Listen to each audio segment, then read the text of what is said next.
Motion moved. I now call upon the members whose names have been received for participation in the discussion. Shrimati Ranjit Ranjan. Sir, I don't believe. 10 minutes. धन्यवाद sir. 10 minutes. Thank you sir. एक महिला होने के नाते मैं आशा करूंगी कि आप 5 मिनट आप अपनी तरफ से मुझे देंगे और मैं सत्ता पक्ष को भी कहूंगी कि आज महिलाओं का दिन है. मैं होम मिनिस्टर साहब से रिक्वेस्ट करती हूं कि 5 मिनट आप अपनी तरफ से मुझे दीजिएगा, अपनी पार्टी से दीजिएगा. सबसे पहले मैं महिला रिजर्वेशन बिल का स्वागत करती हूं. मैं भी महिला हूं और चाहते हैं हम लोग कि महिलाओं की जो भागीदारी है वो सदन में बढ़े, राजनीतिक परिवेश में बढ़े, लोगों के प्रतिनिधित्व करने में बढ़े. मैं एक आपत्ति दर्ज कराना चाहती हूं जिसका नाम आपने दिया है महिला आरक्षण का नारी शक्ति विधेयक. ये नारी शक्ति विधेयक है लेकिन अपने नाम दे दिया इसका नारी शक्ति वंदन विधेयक. मुझे लगता है ये एक संवैधानिक अधिकार है, ये कोई दैविक वरदान नहीं है, ये कोई प्रधानमंत्री साहब का या आपका दिया हुआ महिलाओं को दया का पात्र नहीं है. ये हमारा एक संवैधानिक अधिकार है. आपने इसका नाम दैविक और दया और पूजा से जोड़ के मुझे लगता है जो आंदोलन का इतिहास था उसको भी खत्म करने की कोशिश की है. ये एक मैं महिला होने के नाते बोल रही हूँ. वंदना, आपके सरकार में महिलाओं की कितनी होती है यह हम सबको मालूम है.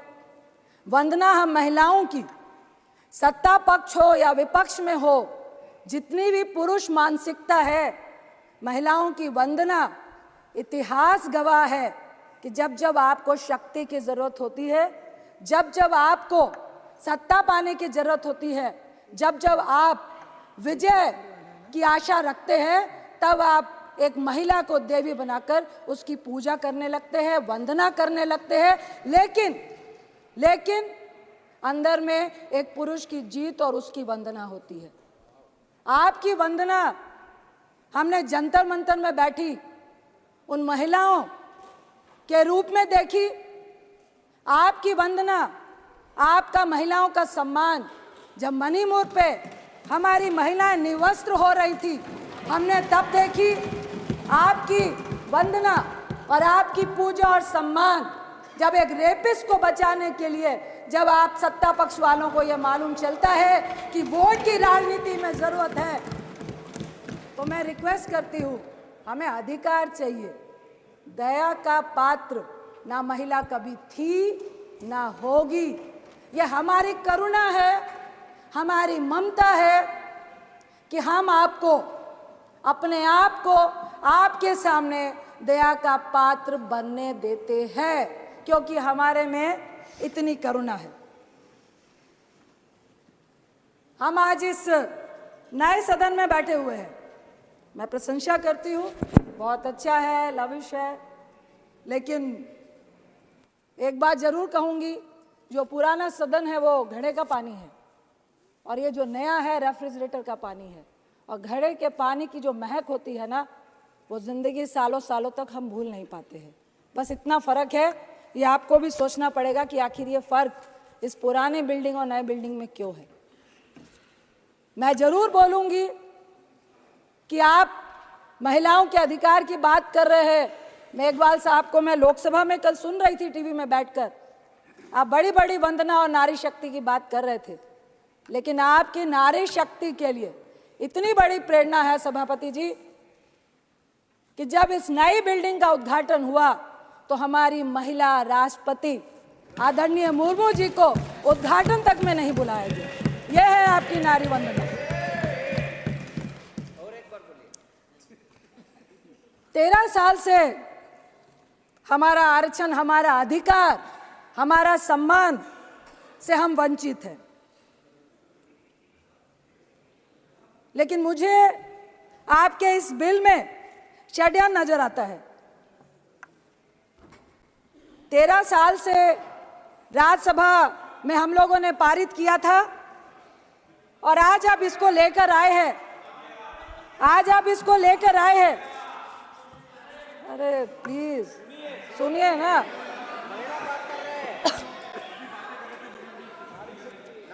आज आप इसको लेकर आए हैं 9.5 साल के बाद। 2014 में आप सत्ता में आए, आपके मैनिफेस्टो में था महिला आरक्षण देना है। 9.5 साल क्यों लग गए? मेरा पहला सवाल आपसे यही है। दूसरा सवाल, महिला आरक्षण के लिए आपको स्पेशल सत्र बुलाने की जरूरत क्यों पड़ गई? प्रचार करना था।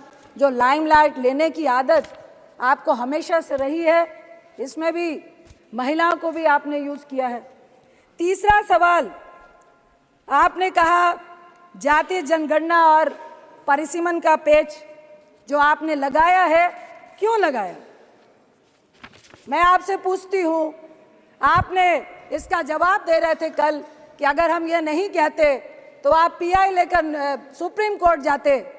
अरे आप तो वो लोग हैं जिन्होंने नोटबंदी लगाने से पहले किसी से चर्चा भी नहीं की और 155 लोग लाइनों में मार दिए, तो अभी ऐसी कौन सी बाधा है? आप वो लोग हैं जो किसान का कानून लाने से पहले किसी से नहीं पूछा, 750 किसान शहीद हो गए, लेकिन वो आपकी बाधा नहीं बनी। 1 साल तक लगातार वो सड़कों में बैठे रहे। मैं आपसे सवाल करती हूं कि फिर महिलाओं के रिजर्वेशन के अधिकार में ये परिसीमन की, ये जनगणना की, सीट के रोटेशन की जो आपने बाधा लगाई है, क्या ये चुनावी एजेंडा है 2024 का, जिस पे आपको सिर्फ और सिर्फ झुंझुना दिखाना है? मैं आपसे आपकी नियत और अपने कांग्रेस की नियत के बारे में सफाई देना चाहती हूँ, उदाहरण देना चाहती हूँ।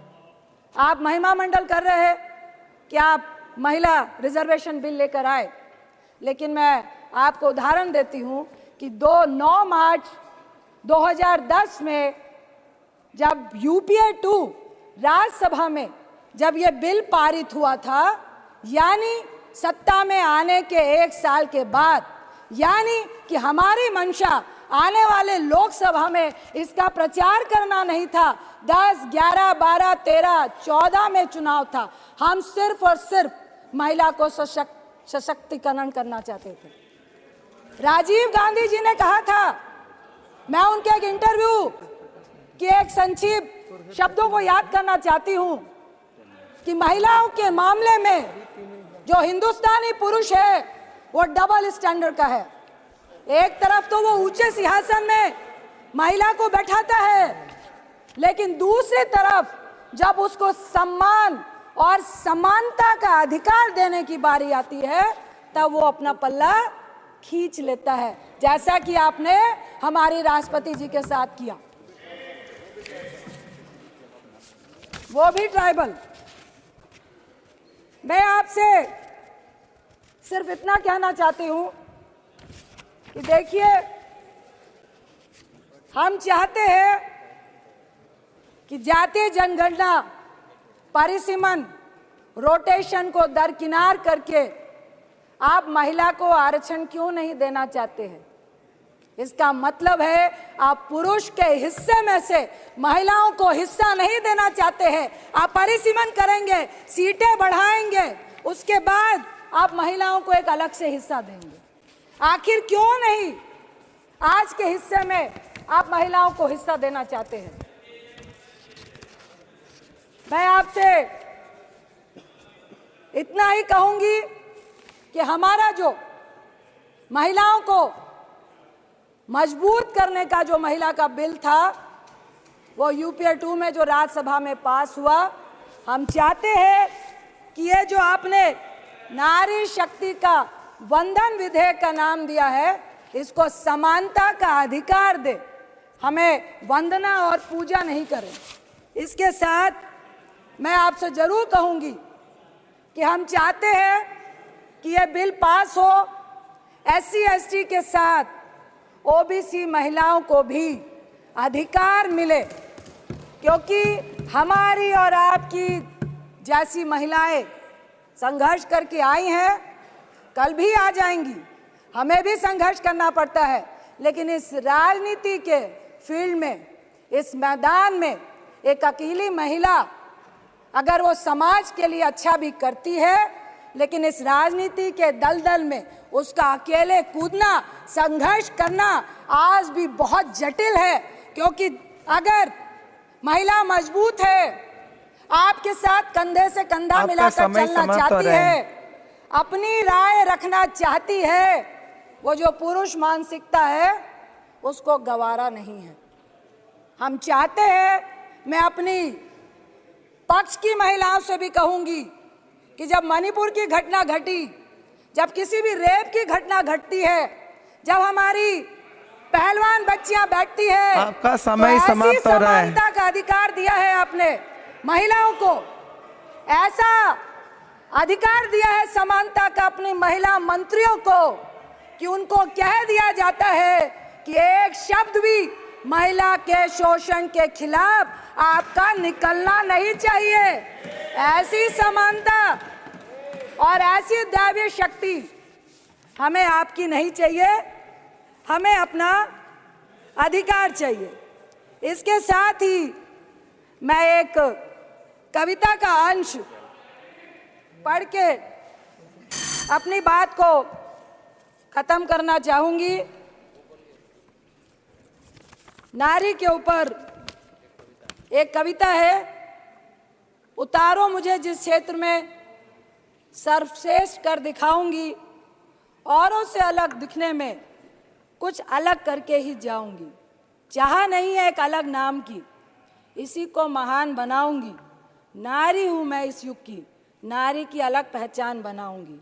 जो सदियों से देखा तुमने लिपटी साड़ी में कोमल तन को, घर घर में रहती थी वो, पर जान न सके थे उसके मन को। झुकी हुई सी नजरें थी, वाणी मध्यम मधुर सी थी, फिर भी तानों की आवाज प्रबल थी। हिम्मत ना थी उफ करने की, अब बदल गई है ये पहचान। अब बदल गई है ये पहचान, नारी की ना साड़ी परिभाषा, वाणी अभी भी मध्यम मधुर सी, पर कुछ कर गुजरने की है प्रबल सी आशा। चाहे जो भी मैं बन जाऊं, गर्व से नारी ही कहलाऊं। मुझे गर्व है कि आज सभापति की चेयर में हमारी ओलंपियन पीटी उषा जी बैठी हैं। मेरा बचपन का सपना था, जब मैं पूजा में जाती थी और गॉड से विश करती थी, मुझे राजनीतिक व्यक्ति नहीं बनना था कि मुझे पीटी उषा जी की तरह गोल्ड मेडल लेना है। एक ही बात कह के मैं अपनी बात को खत्म करूंगी कि महिलाओं के समानता के अधिकार के लिए, चाहे राज्यसभा हो चाहे लोकसभा हो, हम सब महिलाओं को एकजुट होकर अपने सम्मान और अधिकार के लिए एक होना पड़ेगा। यही कह के मैं, ऐतिहासिक दिन है महिलाओं के लिए, इसलिए मैं इस बिल का समर्थन करती हूं और चाहती हूं कि ये आपके झोले में, पिटारे में चला नहीं जाए। और ये जो 2019 का आपने झुंझुना पकड़ाया है, अगर सही मायने में आप महिलाओं को हक देना चाहते हैं तो कुछ तोड़ निकालिए और ये परिसीमन और जनगणना से पहले महिलाओं का हक उनके सामने रखिए। आपका बहुत बहुत धन्यवाद। Thank you. श्री जगत प्रकाश नड्डा।